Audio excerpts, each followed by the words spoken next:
taking you to Detroit. This is a view of the Mildred Gaddis show. It's a radio show, and Congressman John Conyers is calling in. She's conducting an interview. The news is the expectation he will announce that he is not going to run for re-election. Let's listen in. With Dr. Martin Luther King, that's the issue that brought us in this thing together. And we've been steadily moving forward, and we're going to continue to do so. For those listening, I want you all to make sure you heard that news bomb the congressman just dropped, and that is that he's endorsing his son, John Conyers III, to replace him. Congressman Conyers, Nancy Pelosi and some other Democrats have abandoned you as you've gone through this challenge. Some people are saying it's time for Congress to open the books and share the names of all of the congresspeople who are responsible for $7 million in these kinds of sexual harassment lawsuits to be paid out. Do you think those books should be open? I think there should be a complete disclosure and revealing to all of the citizens of the country of what your federal legislators are doing or not doing, and any costs that may have been incurred as a result of that. So my answer to that is a strong, unequivocal yes. Congressman Conyers, you're a lawyer. I mean, the judiciary has always been your thing, the law, the law, the law, and you've used the law to support some of these issues and causes that you have presented there in the House. Does the fact that you did not receive due process in this issue concern you? Does it bother you at all? No, ma'am. I've been through this with other people for many years. This is why I came to the House Judiciary Committee. When I was first elected, I asked immediately to be assigned a seat on that very important committee, which examines constitutional issues and due process in particular. And so this doesn't come as a shock to me. I've been working in this area for years and years, longer than anybody else, as a matter of fact. And I am very proud of the fact that I am the Dean of the Congress and that I will continue to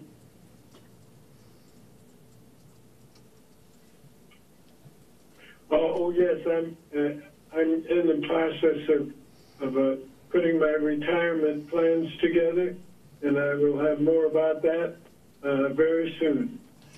Congressman, okay, and I want to get some clarity here, and I think I do have it, but for the record, for those who may not have understood or heard what you said, is that you're very confident in your legacy.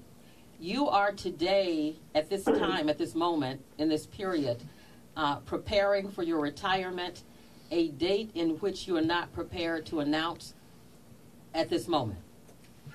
Yes, I thank you for helping me get this into focus. I am retiring today, and I want everyone to know how much I appreciate the support, the incredible, undiminished support I've received across the years from my supporters, not only in my district, but across the country as well. So people, you have it here on the Mildred Gaddis Show. You heard it here. Congressman Conyers announces his retirement as of today. He has also said during this interview he is supporting his son, John Conyers III, to replace him. Congressman, as you exit this interview, do you still maintain that the allegations that have been leveled against you are false? Whatever they are not accurate or they're not true, and I think that they are something that I can't explain where they came from. Congressman, I want, first of all, let me just say that we appreciate you and certainly appreciate you for choosing to share and make this announcement on the Mildred Gaddis Show. This is historical. There are a lot of people who wanted to hear, wanted to know, and thank you for sharing. And we wish you nothing but the very best. I thank you, Mildred, and I'm so proud to do this with you, and I hope to have continued discussions in the future. Absolutely. You take care. We'll be talking with you. Thank you very much as well, Mildred, and we appreciate you and all the work that you do and will continue to do in the community. Thank you so much, Attorney Arnold Reed. Take care. Keep the faith. Ladies and gentlemen, you heard it here on the Mildred Gaddis Show. Congressman John Conyers announcing his retirement effective today. He also has said that he's endorsing his son, John Conyers III, to replace him. Now, let me just tell you what makes this a bit interesting. Ian Conyers, who is a state senator, has, I understand, told the New York Post this morning, the New York Times, that he plans to seek this seat. So obviously this is not, that decision is not endorsed by the congressman or some members of the Conyers family. So this should prove to be pretty interesting within itself. John Conyers retiring effective today, and he's endorsing his son to replace him. You're listening to The Mildred Gaddis Show. There's no way there once was a time. So we were just listening to Congressman John Conyers. He phoned into a local radio show in Detroit announcing that he is retiring. He said, Vlad, as of today, and he's endorsing his son, who I presume will run for the seat, John Conyers III. What's really interesting is we've been reporting all morning long that his grandnephew plans on running for that seat, and in fact that's what the radio host here also said, which means Conyers' both son and grandnephew will both be running for the seat. That's interesting. A grandnephew is you know, fairly distant from an immediate family member, so it may be that and these he is a two state family senator. members feel that they can both be competitive in that race, right. Although I'm sure there are a lot of other qualified individuals not named Conyers that are going to see this as an opportunity I think so, to perhaps represent that district, because at some point, as people have been suggesting on social media, you know, the idea of family members stepping into elected, the seats of former elected officials, even if they are elected, sometimes smacks a little bit of hereditary rights that people definitely don't feel we have in this country. We should point out that the host also asked John Conyers to respond to these allegations of sexual harassment. He said they are not accurate, they are not true, and I cannot explain where they came from. Well, I mean, the reality is they come from the women who have broken in some cases, their non-disclosure agreements to talk about this, because they feel that it's very important, given the environment that we're living in right now, to come forward about this. And what's troubling for a lot of people in this country too is the fact that these representatives, and they're on both sides of the aisle, this is not a red or blue or a Democrat Republican issue, have used taxpayer funds to make these claims go away. Right. And that is really what is at the crux of this. Not just the wrong that these men have committed allegedly against these women who have come forward, but also that you've done it in secret and you've done it with the money of the citizens of this country. And for a lot of people, that's wrong. So the fact that the congressman is retiring today is a very strong message that he understands. Finally, I think a lot of people would suggest, the gravity of this situation. Let's bring in Steve Shigaris. I thought we were going to get to go to Steve Portnoy. We have Steve Shigaris joining us right now. Steve, are you on the phone or are you joining us in front of a camera? Oh, I'm here on the phone. All right. There are too many Steves here at CBS. There really are. I mean, why is that such a common name here? All right, Steve, let's begin with this, obviously. Conyers retiring today, announcing it on a radio show, local radio show. What do you make of it, and what do you make of his the idea that there are probably potentially two family members that are going to compete for his seat, and that he says the allegations aren't true? So we knew he was going to announce his retirement today. We had confirmed that overnight. The question is, and it's very unclear what Conyers was saying here, is today his actual last day in the House, or is he retiring in the sense that he's not going to run for re-election? That's what I was Most members of Congress, when they say they're retiring, are saying they're not going to run for re-election, and they'll run out the rest of their time. And keep in mind, he is a member of Congress until January of 2019. The election will be next November. It's unclear what he was saying there. So let's assume that he was saying he's retiring and not running for re-election. That means the election would be next November. He is endorsing his son to run in that election to replace him. But what we also confirmed overnight was that his grandnephew, Ian Conyers, who's a state senator in Michigan, wants to run for the seat as well. So this could be an all-in-the-family fight between the Conyers kids to replace John Conyers. Now, if John Conyers meant he was retiring and resigning today, that's a different story, and that triggers a special election that would happen between sometime now and November of next year. And again, it would likely be the same scenario in which you have these Conyers kids running against each other, because we knew that Ian Conyers wanted to run, his grandnephew. We didn't know his son was interested in running, who he's endorsed publicly. So that'll be an interesting thing to watch. This is a Democratic district. It's not going to be a hugely contested race outside of the primary, regardless of whether that's a special election or the general, or in November or next year. Sorry. And so what do we know about these sexual harassment allegations? What's going on with that? I think we had a brand new one just in the last 24 hours. Yeah, they continue to come out against him, and as you mentioned earlier, there were some that were settled in secret. They were settled with cash that was paid for by taxpayers. This is the way they sort of do it in Congress. This is a very controversial, has become a very controversial way of solving these problems for members of Congress, because mainly they get sort of swept under the rug, and people are paid off to sort of keep quiet, and you don't really know all the details. Well, now you're starting to hear more of these details about Congressman Conyers, and more people are coming out. And so I think it's forcing changes in Congress of how they deal with these kinds of issues. Again, this is all, the climate has completely changed since the Harvey Weinstein thing broke. It's happening in the entertainment industry, it's happening in the news industry, it's happening all over the place, and now it's slowly happening in politics. But it's interesting to watch how this is all affecting politics, because it's been different. I mean, look, he's not the first politician to be accused of sexual harassment or sexual assault. This has gone on for decades, and sometimes voters go ahead and continue to vote these folks in, even after they hear of these accusations or these allegations, or even after some people have admitted these things. Mm-hmm. And so the question here is different than private industry dealing with this, right? Because you can fire somebody in the entertainment business or in the news business or in any business, but in politics it's up to the voters. And now I think the big controversy, as you mentioned, is these allegations have been happening and have been settled in secret and with taxpayer funds. It'll be interesting to see how voters and Americans in general react to Congress's sort of different standard on this than the rest of business. Yeah, because you listening to Congressman Conyers there, when Mildred Gaddis asked him about the allegations against him, he essentially said, "I didn't do anything wrong. Mm-hmm. That these reports are not accurate." He talked about his legacy, and that his legacy was a strong one. He then announced that he's retiring. We're not clear if he's retiring effective today or if he's just means he's not going to run for re-election. And then he suggests, with all these things that have come out against me, about me, with regards to my legacy, go ahead and vote for my son. Right. Yeah, that's well, where we are that's today. The thing. And so, the question here is this. It's like, and we're going to see this with Roy Moore next week, right?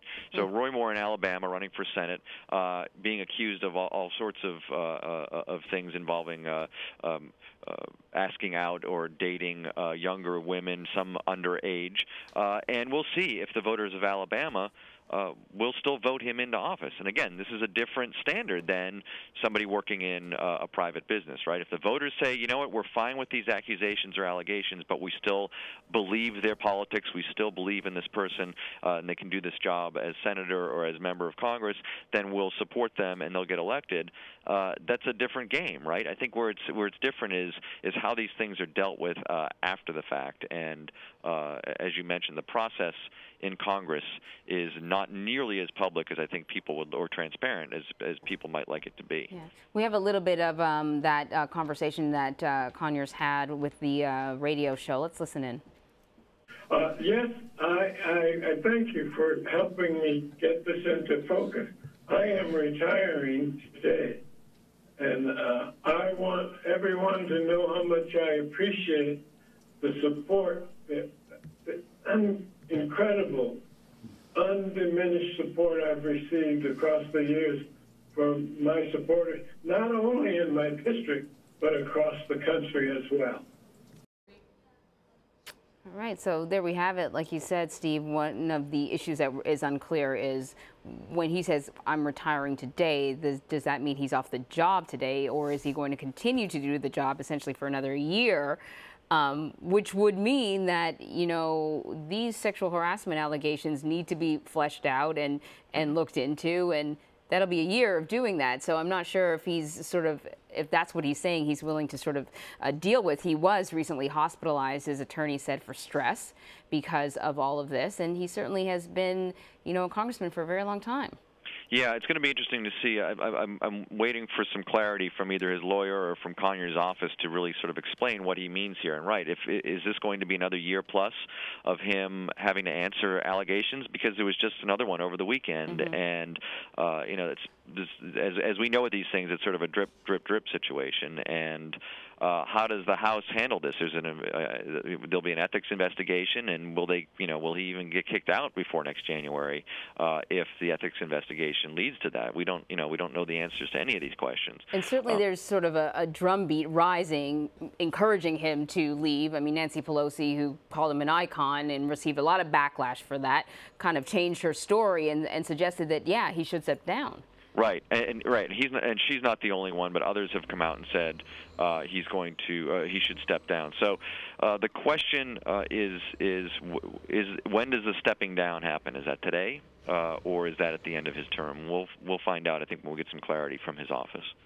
Steve, let me ask you a question about Roy Moore, because in this particular incident, we're seeing Conyers has decided to retire. There have been calls for Senator Al Franken also to retire after numerous allegations of inappropriately having contact with certain women.